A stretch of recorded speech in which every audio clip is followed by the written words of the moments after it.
Thank you. If it were just me speaking, I'd ask you to get another cup of coffee to stay awake. Before we go further, we just paid tribute to the contributions that Stephen Warnke made as a member of the board. We have an amazing staff at ACA. They don't need motivation. They know what they're doing.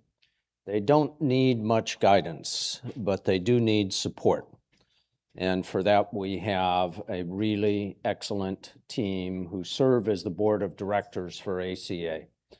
And I just wanted to mention that a couple of our long-term board members have just rotated off. Those are Randy Riddell, Ambassador Laura Kennedy, and Angela Kane. And we have 3 new board members that I just want to mention because they are well-respected experts. Joy Connery, who could not be here today. Lynn Ruston, who you've already heard from this morning. And Ambassador Bruce Turner, stand up, Bruce, so we can recognize you. And until last year, our representative to the Conference on Disarmament in Geneva. So I want to thank all of the board members, several of whom are here today, for the support that they give. We are going to talk now about challenges in the Middle East. And we'll start with Kelsey Davenport, who you just heard from. And again, I have to boast that one of the great assets that ACA brings is Kelsey Davenport, who is recognized and sought after her opinion, her expertise on the connection between Iran's nuclear program, Iran's politics, and what it all means is really unmatched in this world. And it is, as I say, a great asset and a great pleasurable person to work with. So, Kelsey, let me start with you. We have a situation of a continuing skirmish, intervention, war in the Middle East that may or may not be under a ceasefire at the moment, but that has brought renewed attention to Iran's nuclear program. I know that the daily press covers the question of what's being negotiated right this moment, and is there a breakthrough imminent? I hope that you can take us a little bit broader, not just on what is happening in the moment, in the dueling press statements from Tehran and Washington, and help us understand what we should be worried about with Iran today. Well, thank you so much, Tom, for your kind introduction, and thank you all to your support for the Arms Control Association for being here today. We greatly appreciate it. So as Tom said, I'm going to talk about Iran, and to talk about what we need in a nuclear agreement with Iran to block its pathways to nuclear weapons, we really need to start by assessing where the risk is.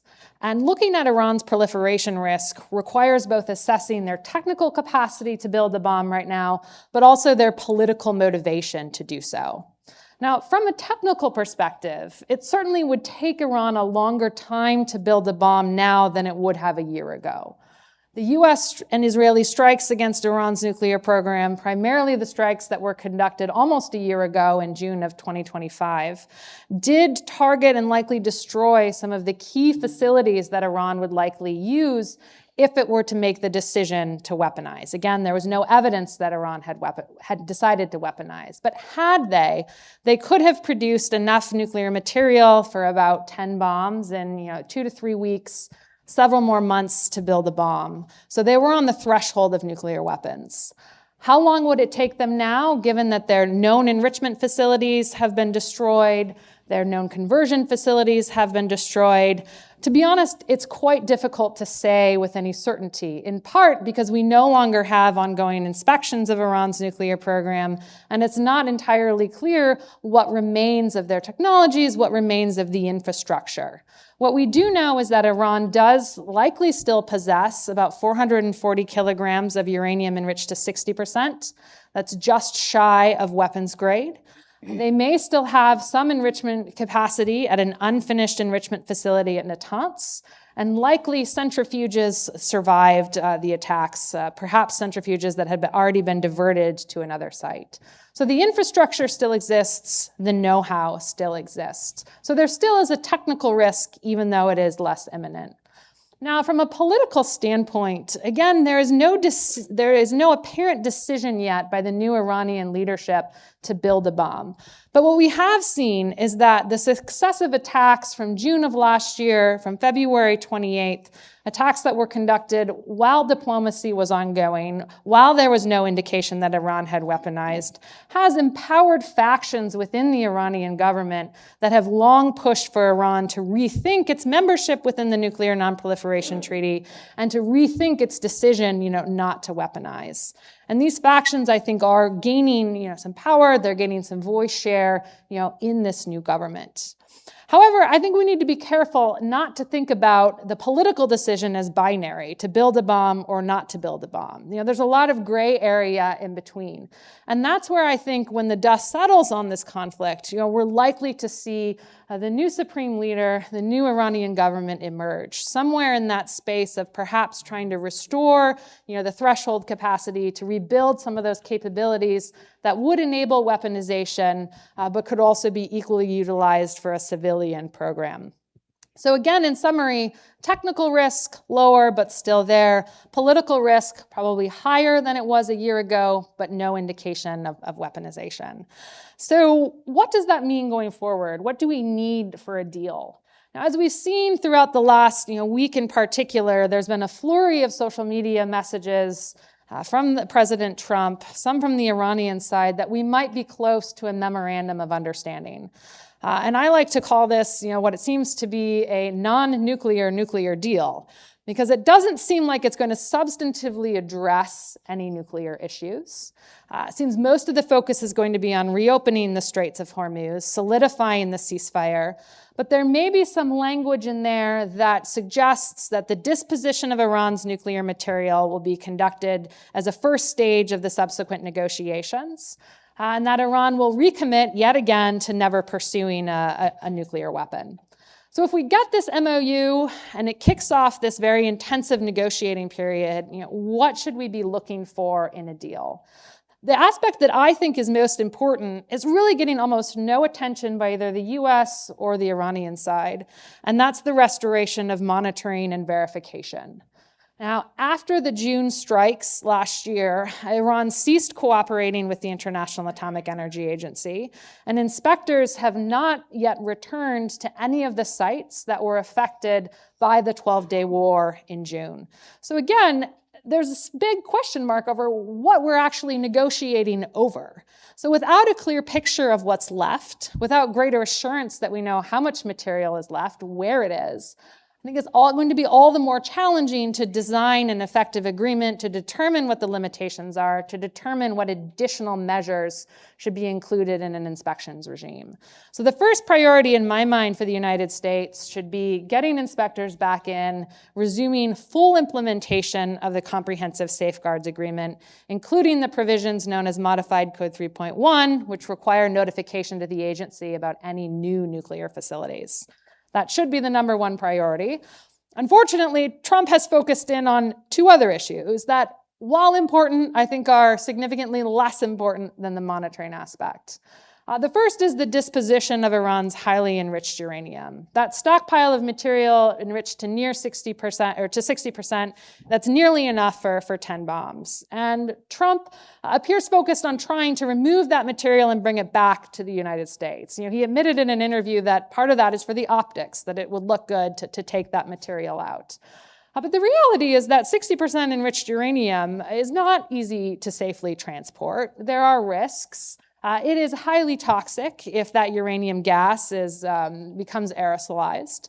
So I think a far better solution, one that Iran appears to be open to, would be to actually downblend the uranium in Iran, to reduce it to a lower level. And if we look back at previous US-Russian agreements on downblending highly enriched uranium, there are protocols I think we could use that could give the US greater confidence in that downblending process.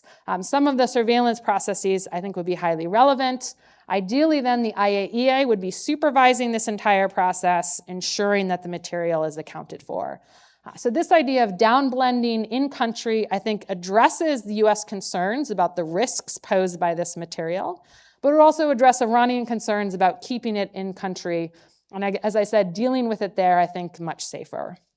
The other issue that the US has been very focused on is the length of time for which Iran will need to suspend certain nuclear activities.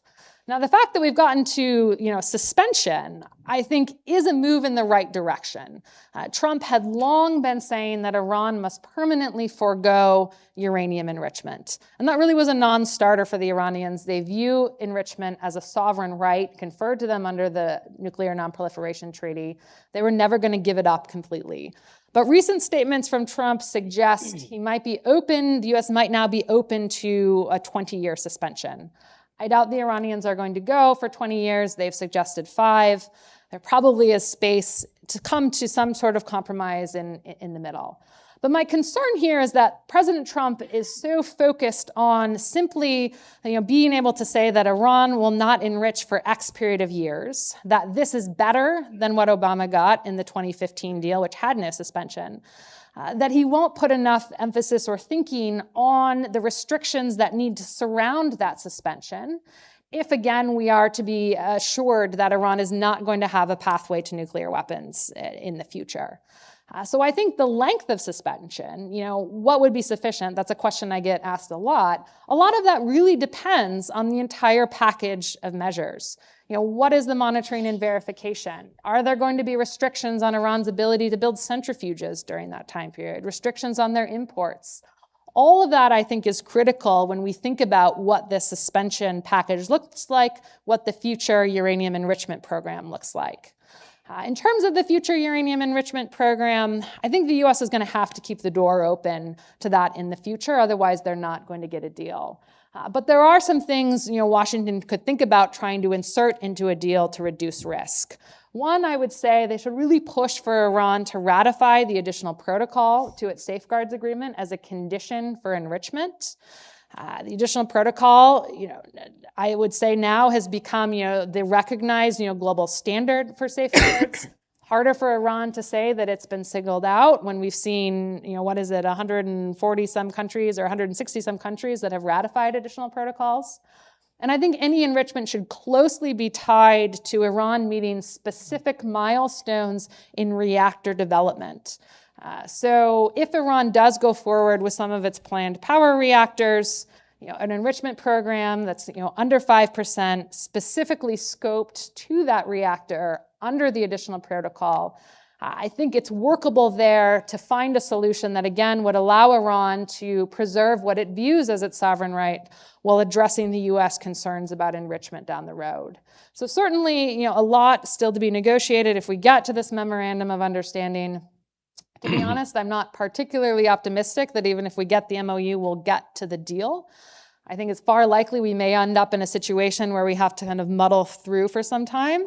But I think the bottom line is we now have a clear body of evidence demonstrating that military strikes have limited utility in pushing back Iran from the nuclear threshold, that military strikes are not a solution, and that at the end of the day, to durably prevent Iran from obtaining nuclear weapons, we need an effective agreement. Okay. Thank you very much, Kelsey. Let me introduce Dr. Sharon Squassoni, a colleague of longstanding with experience in Arms Control and Disarmament Agency, the State Department, and now a professor at George Washington University. And Sharon, I would like you to talk to us about United States cooperation in civil nuclear field with Saudi Arabia, the recent developments and what they might mean for proliferation in the Middle East. Thanks, Tom, and thanks to the Arms Control Association. I'm going to first start by saying, and yes, I think we should get the same deal that you're proposing with Iran with Saudi Arabia.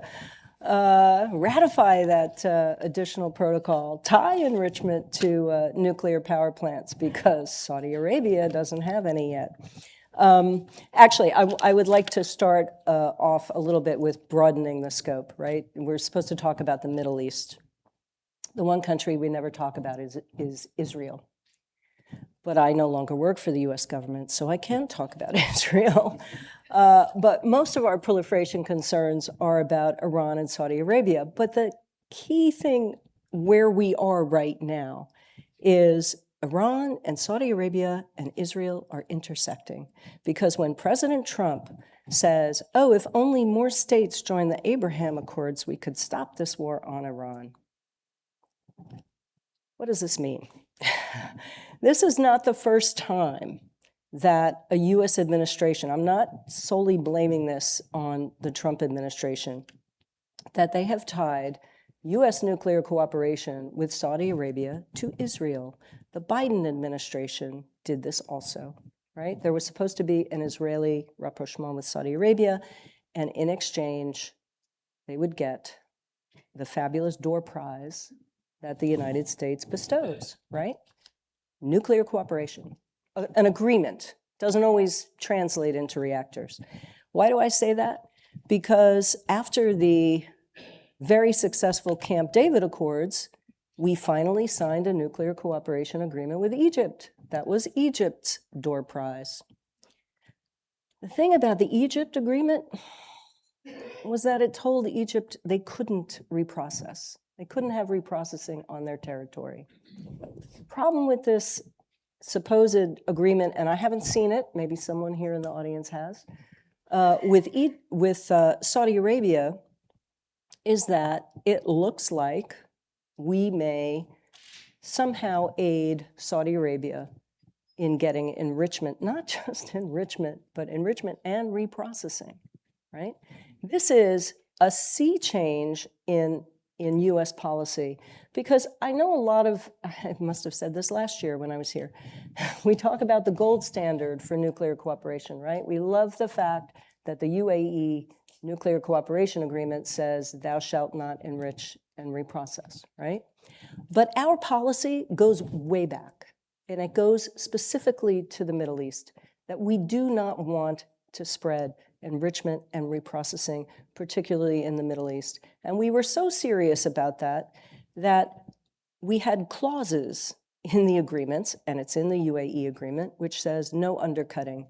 If you give a better deal to one of our allies, we reserve the right to renegotiate. That is in our UAE deal. So one of the potential problems with a US nuclear cooperation agreement with Saudi Arabia, if it includes enrichment and reprocessing, is that we are obligated, I went back and checked the language, to at least discuss this with the UAE.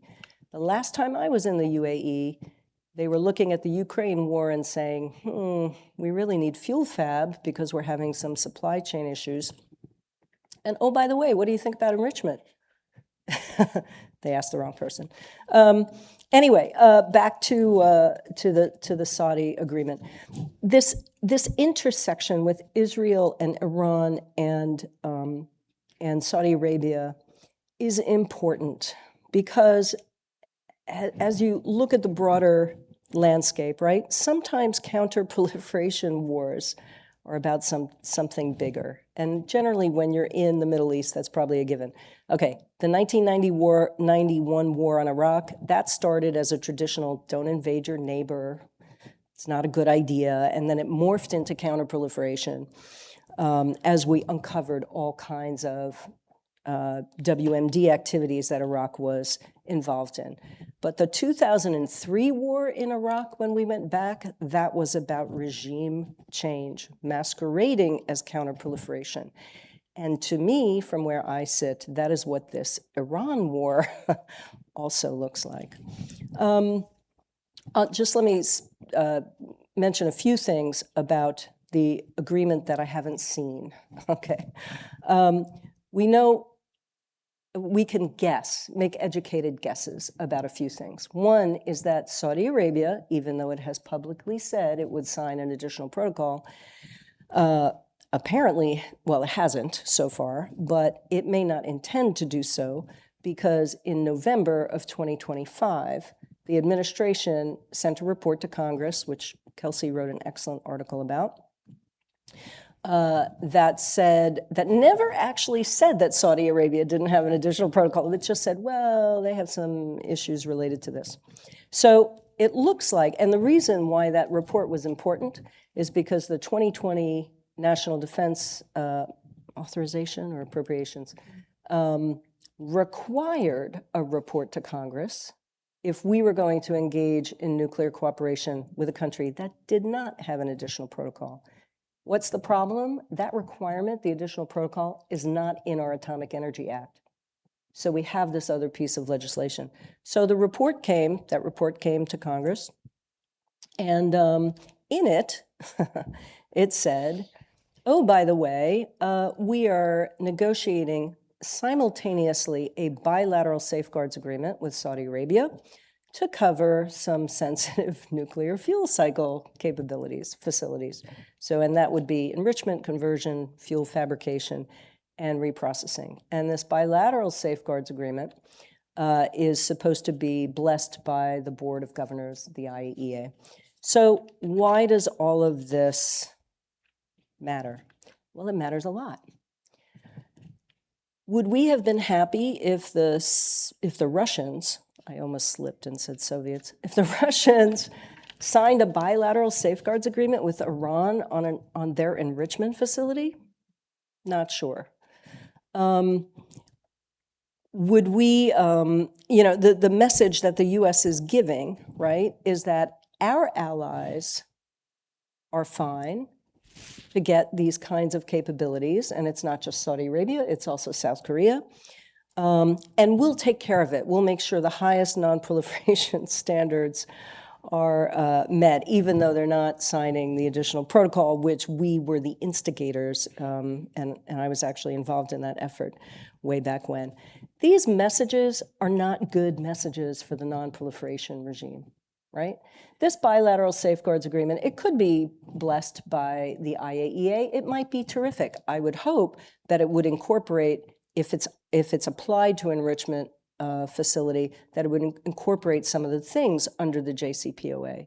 But you can well imagine that Saudi Arabia is not going to do anything that the Iranians are not doing. They've said as much. I'm sure I had a point or two in addition to that. Oh, my last point on the bilateral safeguards. Congress should really ask the administration just how much experience they have in applying bilateral safeguards, because this is what we did before comprehensive safeguards agreements were designed, and the NPT came into force, and we have a comprehensive safeguards agreement. By my count, we had only at that point in the 60s exported 5 or 6 commercial nuclear power plants overseas. Most of them were included under Euratom safeguards. There were 2. There was Tarapur reactors and also the Besnau reactors in Switzerland. And I think Besnau was only operating for like a year before the NPT comprehensive safeguards came into force. So my only point is this seems to be, there's a lot of smoke and mirrors on this. Congress has not seen the agreement. It needs to be sent to the Hill probably by September, if anyone expects this to go through Congress before the end of the year. And my guess is that they're waiting on the war in Iran to conclude in a successful way. So that wraps up, I'm bringing all my pieces back together, and I'll stop there. Thanks. Thank you, Sharon. Yeah, I think the Congress will debate and deliberate and decide on this with all the same careful attention to detail they've been showing the last year. But it is part of our job to help them to do that, even if they are unwilling to do it. Let me pick up on one point that you made in passing. And again, I'm already getting some questions for the panel. But let me start with this one. In my 36 years as a government employee, I could never say that Israel possesses nuclear weapons. But I'm willing to tell you this secret now. Israel possesses nuclear weapons. And there is something really unprecedented in a letter delivered last month by Representative Castro and a couple of dozen other members of Congress asking Secretary Rubio, what exactly is our policy to not say this? And wouldn't it make sense at a moment when we are debating how to bring stability and non-proliferation standards to the Middle East to have a more open discussion about who has and who does not have nuclear weapons in the Middle East? You can still find in public opinion surveys of the United States, more Americans believe that Iran has nuclear weapons than believe that Israel has nuclear weapons, the opposite of reality. So my question is this significant either for Iran negotiations? Is it significant in the longer term for creation of a Middle East nuclear-free zone? Or should it be understood more as a reflection of the issues surrounding Israel in our domestic politics? Yeah, it's a great question, Tom. And I certainly think that the last explanation you offered, a reflection of the larger relationship between the U.S. and Israel, is one of the drivers of this letter. And I think that one of the points that's made by these 30 members of Congress that, we went to war alongside Israel against Iran, and we're not having an open discussion about Israeli escalatory dynamics, about what might push Israel to consider the use of nuclear weapons or the threat to use nuclear weapons. That's a very important point. We should be having that discussion. But there are two other things that I would point to that I don't think are going to happen overnight if we were to suddenly acknowledge Israel's nuclear weapons, but I think are important. First, if we want to talk about sustainably ensuring that Iran does not pursue nuclear weapons, sustainably ensuring that Saudi Arabia doesn't pursue nuclear weapons, I think we have to have an honest conversation about the drivers that are pushing states in the region to keep their options open when it comes to nuclear weapons. And so long as we try to negotiate, solely, transactional deals that trade, nuclear restrictions for sanctions relief, for economic incentives, but are not supported by or do not include a more robust acknowledgement, discussion, examination of some of those underlying drivers, I think that non-proliferation agreements are going to, remain weak. They're going to be less stable and less sustainable. So I think beginning to have a more open conversation about Israel's nuclear weapons program can help us more honestly examine and discuss some of the drivers that push states to consider proliferation. But also, I would just say, I think there is an element here, given that we've been talking about the Nuclear Non-Proliferation Treaty today, and there is a continuing and growing undercurrents pointing again to the hypocrisy of the NPT, to inequities within the NPT. And again, even though Israel is outside of the NPT, the failure to even call out Israel as a nuclear weapons state continues to drive that dissatisfaction, that sense of inequity, within the treaty and the broader efforts to prevent, non-proliferation. So I don't think that it's going to, magically solve any of our problems. I don't think it puts us on the path to a Middle East WMD free zone. But I think it does create spaces for more open and honest conversations about the risks in the region. Thanks. Sharon, any comment? I don't like to disagree with you, Kelsey, but on this. Maybe. I don't think that letter helps. I don't think it's going to help negotiations with Iran. While I rue the kinds of discriminatory or the discrimination that has seeped into our policies, I would hope that Congress would focus more on, let's not give away enrichment and reprocessing to Saudi Arabia. Let's make sure that we get some real limits on Iran. But I would also like to get rid of the, discrimination as a whole in our policy, which is, yeah, it's okay for us to, elevate Saudi Arabia against Iran in the future. That's a very dangerous geopolitical game they're playing. Okay. There's a couple of questions, partly historical, that are more in your field, Sharon. One is, were there U.S. efforts to apply something like bilateral safeguards in Israel, specifically at Dimona? I think the answer is no, but I'll turn to you in a moment. Second, was the Biden administration negotiating a nuclear agreement with Saudi Arabia that would have allowed enrichment and reprocessing? And I've got an answer on that, but I'm going to let you go first on either or both of those. You might know, you know better than I do on the Biden. You can look up in the National Security Archives, which is a fabulous resource at GWU, a lot of declassified cables, and there are some about Dimona.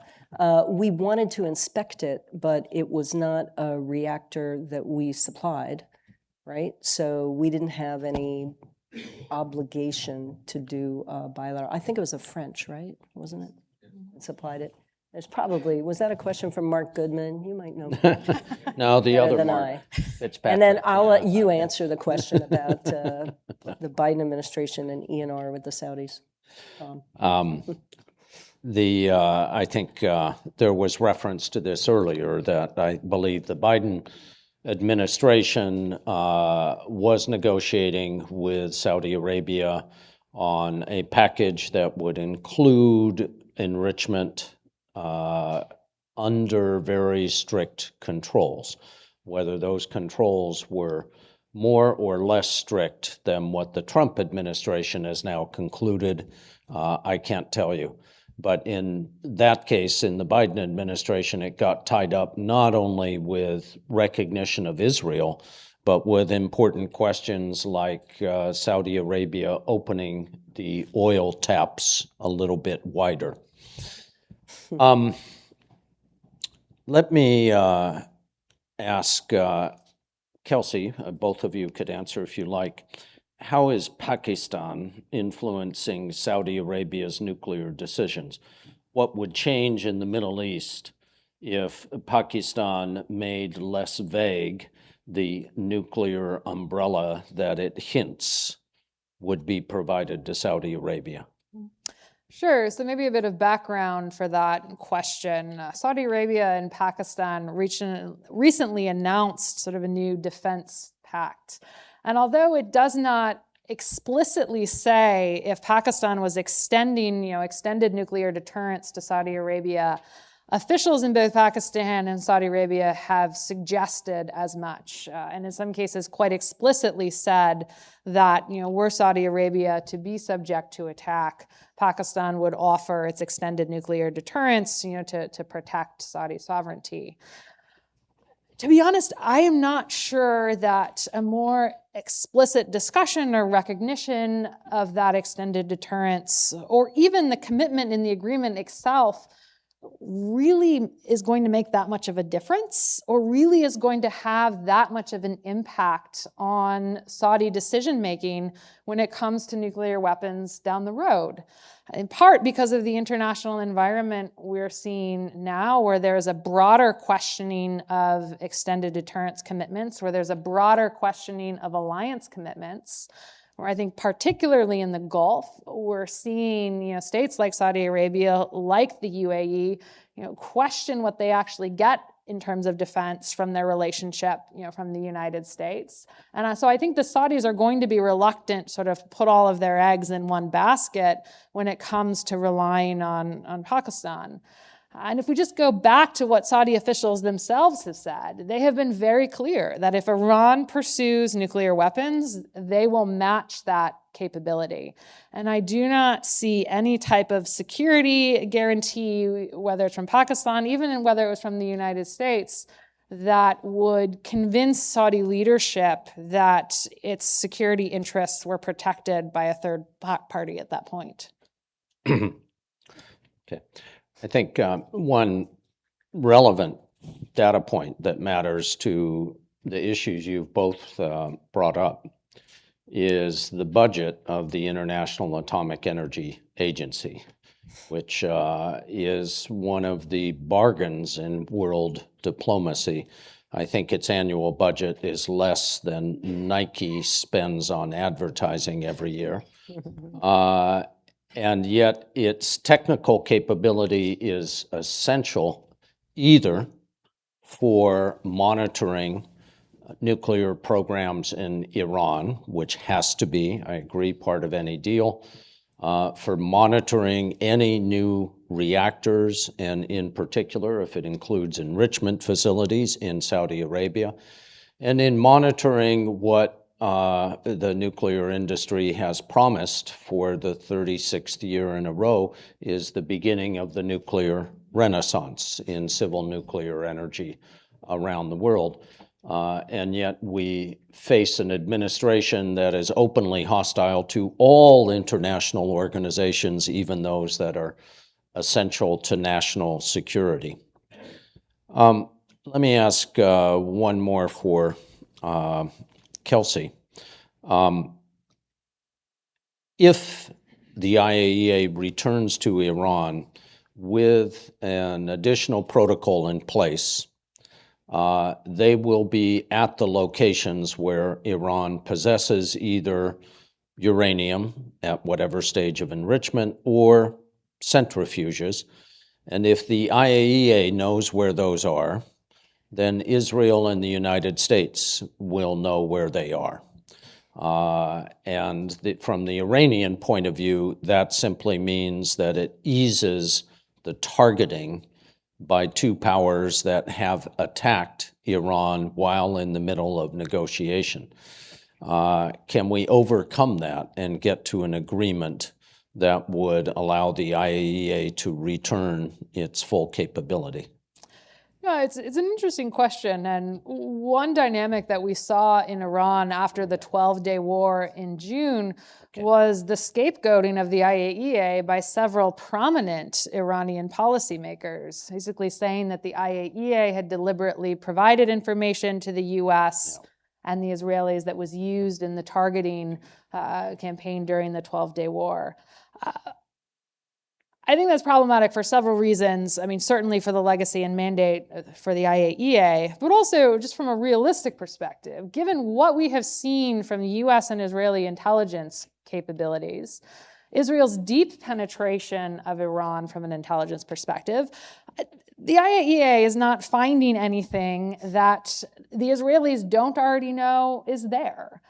So this idea that the return of inspections would somehow enable or provide information, to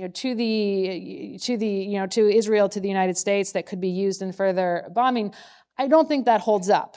Unfortunately, though, I think that is a deeply rooted perception in Iran that any negotiated agreement is going to have to address. And I think it's unsurprising that we have seen Iran put so much onus on trying to extract guarantees regarding the ceasefire, in questioning if and whether President Trump can restrain Israel from acting again against Iran, going forward. So I don't think there are any easy answers there. But I think it has to start with Iran and the IAEA having a conversation about what the resumption of inspections would look like, what type of accountancy reports are going to be required, how to follow up on that process, and likely everything that's necessary in a monitoring regime, in an effective monitoring regime, we may not be able to negotiate at the onset. I think we may need to create some space within any agreement to revisit these issues because there are so many unknowns. And if it turns out there are serious discrepancies in the accountancy of nuclear material, we might need additional measures that we wouldn't necessarily have to rely upon if we can account for all of the materials, if we could account for all of the centrifuges. But ultimately, I think when we think about monitoring, when we think about verification, yes, it is a technical process, but it is a technical process that then informs a political judgment. So we also need to think about, what level of uncertainty are we willing to live with? What level of uncertainty, what level of technical space, can we still have assurance that Iran cannot quickly weaponize, or that, we could detect any movement to weaponization? But again, all of that depends on the IAEA first getting back, assessing what's there, determining what's left.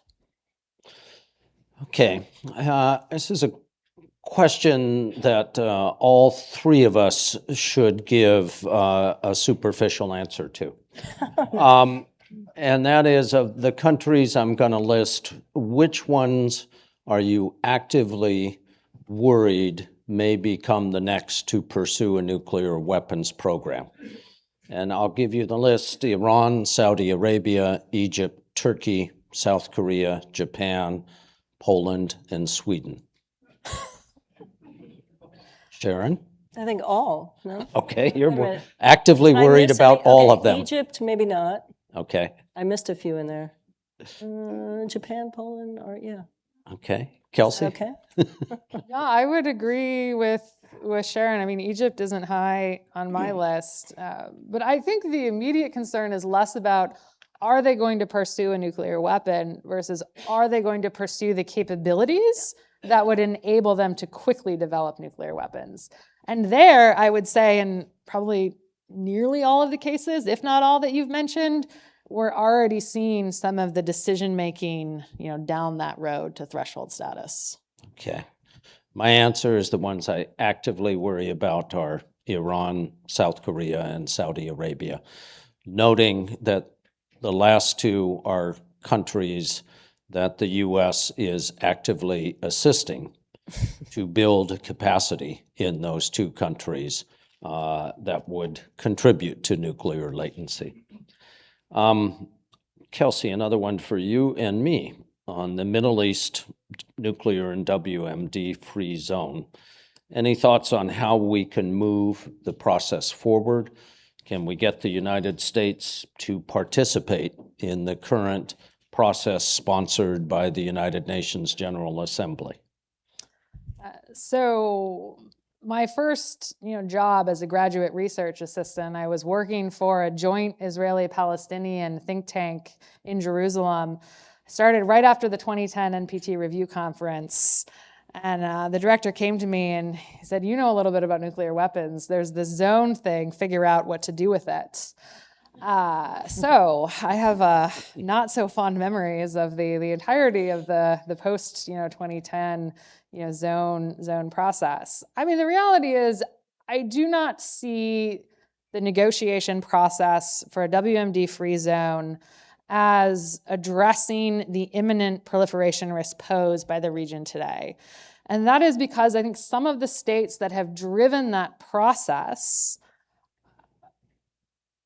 prefer that we don't always see substantive progress on advancing the zone because the politics of being able to hold the lack of progress over the heads of the US, over the heads of Russia, is more attractive to them politically than necessarily advancing the zone. Should we give up on it?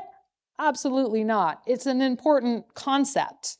But negotiating a zone that includes all weapons of mass destruction, that includes delivery systems, is going to be complex. It is going to be extremely time-consuming. And it's not a process, again, that resolves the imminent risks today. I do think the UN process, because it has removed the WMD free zone discussions from sort of the eye of the NPT review conference, that it has been able to take out some of the politicization. And I do think there has been some good discussions on some of the technicalities that advance the zone. How to get the U.S. to engage with that, I'll let you answer that. Well, when I was assistant secretary, there was no single topic on which I spent more time than helping to get started on a nuclear-free zone negotiation process. I think conditions are worse today than they were 14 years ago for such a process. But it does hurt me to see the U.S. simply walk away from a commitment that it undertook freely on repeated occasions, and not even to send an observer to the annual conference sponsored by the General Assembly, I think is one more indication of the U.S. simply backing away from the non-proliferation standards with which it led the world for so many years. Let me throw another provocative question from, there's a lot of provocateurs in this audience. In the Ukraine war, we were very concerned in 2022 and still today that Russia is capable of using nuclear weapons if for no other reason than out of frustration that the other side has not submitted and surrendered. Should we worry about a scenario in which the U.S. or Israel use nuclear weapons first if the conflict continues? We've had not just Israeli ministers, but the U.S. president talk about destroying entire civilizations. Is this one thing to add to our list of worries today? Sharon? So I may be in the minority, but I don't worry so much about Russia using nuclear weapons in Ukraine because they don't serve any strategic purpose that would serve Russia. Now, it's a different question if there is an attack that somehow existentially threatens Russia. But and the main takeaway I get from all of that is that, look, these nuclear weapons are useless for your territorial expansion plans, so let's get rid of them. I know I'm in the minority on that. With regard to the U.S. and Israel, I mean, sadly, we are still in the position where our president has the authority to, use a nuclear weapon on his own. So I think that should continue to bother us. Israel, I've thought a little bit about whether they would use nuclear weapons, and it would bring down a ton of sanctions on their heads. But, in this geopolitical climate, sadly, I think it's almost anything goes. So that's not a helpful answer. Sorry. Okay. Do you want to reassure us, Kelly? Well, I will also admit I'm not as concerned about the use of nuclear weapons in the Middle East, particularly by the United States, because I think the geography of the region is such that any use of nuclear weapons is going to have significant consequences for Gulf allies. And we have already seen, where Trump is willing to be persuaded by Gulf allies when it comes to the war in Iran, how it is executed. So I think that the regional actors are still going to be a powerful voice of restraint when it comes to nuclear dynamics. I also think, when President Trump made his threat to destroy the Iranian civilization, I mean, it was terrible. It was uncalled for. Of course, that would be a war crime. But we did see successive U.S. officials come out and say consistently that we did not mean the use of nuclear weapons. So I do wonder if there is some kernel or some thread of truth to President Trump's own assertion that he has always been against nuclear weapons and nuclear weapons use. Perhaps that is me being trying to look for a silver lining because I don't want to contemplate the use of nuclear weapons in the region. And certainly I agree with Sharon that it should drive us to think more about the implications of one person having sole authority over our nuclear use and what we should do about that. But I am less concerned about the escalation to nuclear in the current context. Okay. I'll give you my short answer and we'll wrap up. In the case of Russia and Ukraine, as Mr. Putin sinks deeper into a pit of frustration, there are 10 other stupid things he could do before resorting to the ultimate stupidity. But I can't entirely rule it out. I note that there are more bureaucratic procedural constraints on the ability of Prime Minister Netanyahu to make this decision unilaterally than there are constraints on Mr. Trump. It would be an insane thing to do, and we trust our president not to do or say insane things. And that's all the reassurance I can offer. Let me thank Sharon and Kelsey for their expertise and their time today. Thank you.